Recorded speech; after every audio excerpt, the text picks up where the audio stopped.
অখিল গগৈৰ কাৰণে দুখেই লাগিছে মই অহাবাৰ CM হ'ম বুলি কৈয়ে দিলে CMৰ কোৱাৰ্টাৰ বনিছে নে হিমন্ত বিশ্ব শৰ্মাৰ কোৱাৰ্টাৰ বনিছে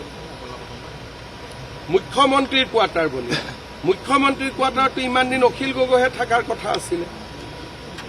এতিয়া কৈ দিলে যে হিমন্ত বিশ্ব শৰ্মাই বনাইছে তেওঁ থাকিব তাৰমানে তেওঁ মানি ললে যে অহা 5 বছৰ অসমৰ মুখ্যমন্ত্ৰী মই তেওঁৰ মূৰত ঘিউ চন্দন পৰক আৰু কোৱাৰ্টাৰটো আৰু অলপ ভাল কৰি বনাম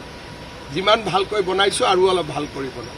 মইতো বনাই গৈছিলো অখিল গগৈৰ কাৰণেহে যে তেওঁ আহি থাকিব বুলি এনেকে মুখেদি আসল কথা ওলাই যায় আৰু আপুনিও মোক প্ৰশ্ন সুধিছে ভাবিছে মই বিৰাট কষ্ট পাম উত্তৰ দিব কিয় হেতুটো মোৰ কাৰণে বনুৱাই নাই বাকি CM বিলাক কোট আছিলে মইতো মন্ত্ৰীৰ কোৱাৰ্টাৰতে থাকো আৰু মই থাকালৈকে মন্ত্ৰীৰ কোৱাৰ্টাৰতে থাকো কিন্তু অসমৰ CMৰ এটা কোৱাৰ্টাৰ লাগে আপুনি বিচৰা বাতৰি পাব কেৱল নিউজ 18 এপত নিউজ 18 এপ ডাউনলোড কৰিবলৈ স্ক্যান কৰক এই QR কোড গুগল প্লে ষ্টৰতো পাব এই নিউজ 18 এপ